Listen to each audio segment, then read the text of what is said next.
que Ricardo estaba convencido en hablar de la selección de Argentina, ha sido el único incluso que lo incluyó dentro de dentro Sí, de los candidatos. ¿A vos te parece que ha hecho Scaloni lo suficiente en este ciclo o quizás tres cuartas partes de un ciclo completo para renovar a la plantilla y no quedarse pegado a la nostalgia o el romanticismo que de repente generan los campeones del mundo, el plantel que levanta una copa y arrastrarlo totalmente. Ujú. aún y cuando se arrastren en una cancha al siguiente mundial? Totalmente, me parece que es uno de los grandes méritos de Scaloni. Basta ver la eliminatoria que hace, lo sobrado que fue Argentina, más allá y también de que perdió tal vez tensión competitiva ahora con el formato y con el aumento de plazas. Argentina no se relajó nunca, Argentina hizo una eliminatoria soberbia. Me parece que Scaloni ha logrado mantener el hambre de este equipo a tope. Escucho ahora todo esto de los futbolistas entre algodones y de lesiones, y te escuchaba también plantear el asunto de si línea por línea las elecciones candidatas dan garantías en todas, y yo creo que la que más se acerca a eso es la Argentina, justamente. A lo mejor no en niveles individuales, no sé, lo del Dibu ahora que lo vimos en la semana comerse 4 del Chelsea en Premier, pero es un tipo que con selección argentina se transforma o se potencia, y eso le pasa a muchos otros, ¿no? Tal vez la duda de la central por el recorrido, la edad que pudieran tener algunos, pero me parece que es una selección con garantías. Evidentemente la lesión de Lautaro, que sería en ese sentido el único futbolista hoy que pudiera preocupar al Y cuerpo en la baja de técnico, forma de pero que Julián, tampoco ha tenido. Y de Sí, Rodrigo la de baja, Paul. pero lo de Julián de a poco, o sea, es cierto que no es el Julián tal vez de arranque de temporada, pero es un Julián que ha tenido momentos y que vuelvo a lo mismo, con selección podría potenciarse igualmente. Descartado solamente lo de Foyt, que no es un futbolista, digamos, de la primera línea, como tampoco lo sería el propio Lautaro, ¿no? Si nos ponemos a pensar, por lo menos en las últimas grandes exhibiciones o grandes retos que ha tenido la selección argentina. Yo creo que Scaloni ha hecho un mérito terrible, que ha construido un equipo de pies a cabeza, le ha dado identidad, le ha dado variantes, tiene el factor Messi. Además, vamos a ver cómo termina encajando ahora en este mundial, dónde lo va a poner, cuánto va a jugar, de qué va a jugar, pero me parece que Argentina es una contendiente súper legítima, súper natural, y que está muy bien armada en Seguro todas lo las de líneas. todas las líneas, porque en la defensa, seguir jugando con Nahuel Molina de lateral derecho, que tampoco es titular indiscutible en el Atlético de Madrid, y jugar con Otamendi, tres No, no, años y medio más mayor, Yo hablo de la central como sí. la principal duda que sí me despierta. Esa la tengo que reconocer. No sé si va a ir ahí el Cuti Romero, si irá Otamendi. Sí creo que es ahí, particularmente en la defensa central, donde más dudas puede despertar este equipo. Pero después es que lo veo muy bien de medio campo hacia adelante, Pero incluso en las labores defensivas para recuperar pelota. Adelante me parece que tiene gente muy importante que resuelve partidos. O sea, a a mí es mí me que parece que Argentina está el muy bien. Rodrigo de Paul de hace 3 años y medio no es el Rodrigo de Paul de este año en el Inter Miami. Y McAllister, que me parece un gran jugador, ahora está remontando un poquito, pero incluso llegó a perder la titularidad también en el Liverpool. Y Liverpool. eran dos jugadores, fueron dos jugadores de hecho clave en la victoria del Mundial, más allá de Messi en sus momentos así de apariciones estelares también. E irte eso, insisto, no, y y Di Ángel Di María, María. exactamente, que no está, y era el gran secreto a voces, el gran secreto a plena vista, a plena luz del día de la Y, selección argentina. y Enzo Fernández, de un partido bueno, dos partidos malos. Un partido Claro. bueno, dos partidos malos. Muy intermitente también. Sí. Uh -huh. Y hay y hay una generación muy interesante, pero que todavía ni está, o sea, irá convocada, pero irá a aprender, Nico pero habrá que Paz, evaluarlos ¿no? en 2030, porque ahora pensar en Nico Nico Paz Paz. o en Mastantuono, No, pues, Santoro o no, en pero Nico Garnacho, Paz pues sí. no No, es su no, no. momento. Alexis decía que teme a Brasil por Ancelotti.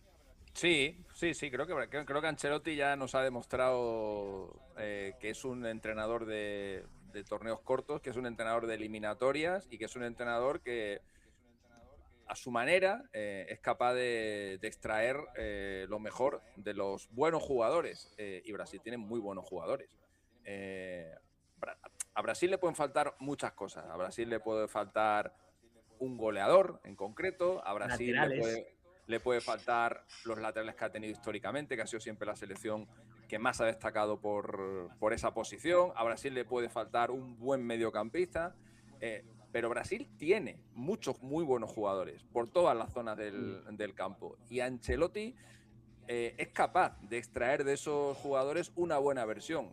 Al final, si tú juntas 5, 6, 7 buenos futbolistas y sacas lo mejor de ellos y el resto te lo puede aportar la camiseta y la experiencia y el miedo también que infunden los rivales enfrentarse a Brasil, yo sí que la consideraría un poco candidata. a eso iba, Barak. Estamos viendo, o lo ve desde la perspectiva, que no es la única. Yo he escuchado a muchos también mencionar a Brasil dentro de los candidatos. A mí me cuesta, por lo que veo de Brasil ahora, la camiseta, el escudo, la historia, poco importa el ver a los futbolistas ahí adentro comportarse como un equipo, sí, bueno, pero no excepcional como tendría que ser un equipo que gana un mundial, Barak. Claro, y la historia cuenta y pesa, sin duda, 5 títulos del mundo, pero para mí pesa mucho más la historia de los últimos 20 años, 25 años ya, ¿no? Claro. No solamente es que Brasil no haya ganado el 6º mundial, porque es muy complicado y pueden pasar 25, 50 años sin ganar el mundial. El tema es que Brasil no ha pasado más allá de cuartos de final. Perdón, Barak, pero Y antes cuando que se me pasó escape una la vez idea, en casa, los brasileños, una generación de brasileños ya vio sí. a un campeón olímpico de slalom en Juegos de Invierno y no ha visto campeón a Brasil Nacido en un en, Mundial de Fútbol. nacido en Noruega, ¿no? Pero no ha visto campeón a Brasil en un Mundial de Fútbol. Yo lo que No, de escuché fue acuerdo. el himno nacional de Brasil Sí. en unos Juegos Olímpicos de Invierno. Sí, como aquí todos vimos a Brasil campeón en 2002, decían, no fue hace tanto, pero es 24 que hay años. señores de 30 años Ahí hay una, que nunca han visto a Brasil hay campeón una del mundo. semifinal, Barak, que se te ha escapado. No, es a lo que iba, pero una semifinal a la que mejor ni se hubieran presentado. La del O sea, 7-1. te presentaste a una semifinal a La perder semifinal se jugó. 7-1, mejor ni te hubieras metido ahí. Esa semifinal estuvo ahí. Ha pasado tanto tiempo de Brasil. Entonces, perdón, me parece que eso es más importante porque hemos visto que Brasil, a pesar de que mantiene, y coincido con Alexis, una materia prima interesante, no al nivel histórico de Brasil, pero línea por línea, es decir, los defensas centrales que tiene al alcance Brasil son muchísimos y muy buenos. Los centros delanteros que tiene Brasil, no hay un Romario, no hay un Ronaldo, no hay nada parecido, pero hay 7, 8 centros delanteros. ¿Estás tomando la en cuenta Super-Élite, que ya a quisiera el Militao en 99% esos de los centrales? países. No, pongo a Gabriel Magaláes, pongo a Bremer, pongo Bremer a Marquinhos, lesionado y pongo a también. Militao también, es decir, tiene un pool Bremer muy que juega 2 interesante. partidos Necesitas dos bien nada y más. 3 mal. Correcto. Bueno, Gabriel Magaláes es el mejor central de Europa, ¿sí o no? Discutible, pero bueno, no es esa la discusión. Bueno, no está mal Brasil, honestamente no está mal. Para mí, lo que le falta es un medio campo laterales. sólido, ¿no? Seguir dependiendo de Paquetá y de Bruno Guimaraes. Está bien para un equipo que aspira a meterse a cuartos de final, como siempre hace Brasil, pero para vencer a un europeo, a un gran equipo europeo en cuartos de final, que es la pared que ha tenido Brasil, yo creo que le va a ir costando. Con De todo y nuevo, y Ancelotti. creo que esto es para ponernos a contemplar lo que estamos nosotros, esta generación viviendo, y quizás no aprecia la generación que no vio. Lo del 94, por ejemplo, que ha pasado tanto tiempo desde el 2002 a el Mundial de hoy, como pasó del Mundial 70 al Mundial del 94. Cuando Brasil parecía haber pasado, Ricardo Puig, siglos sin ser campeón mundial. Sí, tal cual. Bueno, pues tiene que ver también con estos, no sé si llamarle baches, estas crisis que tienes a la hora de juntar el talento, ¿no? Acostumbrado Brasil del 58 al 70 a tener una mega selección poderosísima, no había ninguna que pudiera ponerse a la par probablemente de eso. Después le costó mucho trabajo o muchos años tener un conjunto como tal, porque siguió teniendo grandes futbolistas, aquellos que fueron, por ejemplo, al 82, pero que no terminaron por encontrar a lo mejor en el juego colectivo lo que le terminaba faltando a Brasil. Fueron muchos años de espera. Yo creo que ahora no tiene ni una cosa ni la otra tan a la mano, ¿no? No tiene las individualidades que permitan poner a Brasil ahí junto a estos nombres que a priori ponemos, la de Inglaterra, la de España, la de Francia, la de probablemente Portugal. Yo insistiría en Argentina. Me parece que en individualidades, en nombre, tienen mejores futbolistas que los brasileños. Y luego en el juego que han logrado ir desarrollando con el paso de los últimos años, muy temprano todavía para pedirle a Ancelotti, que tampoco es que sea un experto en que sus equipos jueguen demasiado bien, en ese sentido, ganan y suele hacer que sus equipos ganen estas competiciones, pero no necesariamente jugándolo bien. Me parece que Brasil hoy carece, para ser un candidato, carece un poco de esas dos cosas. A mí me cuesta también trabajo verlo ahí. Yo creo que va a alargarse un poco más la espera. No es extraño verlo, Rodri, a Brasil en esta situación, porque mencionaba de un bache, ¿no? De los 24 años, del 70 al 94. Alexis, de repente por ahí con tu historial, hubo mundiales en los que Brasil tuvo peor resultado de lo que tuvo equipo, por ejemplo, donde dio suficientes obtuvo suficientes argumentos para llegar más lejos de lo que los resultados se lo permitieron. En el 78, en el 82, en el 86. En el 2006. No, pero luego, ahí mismo, del 70 al 94, ya hablamos de 3 mundiales.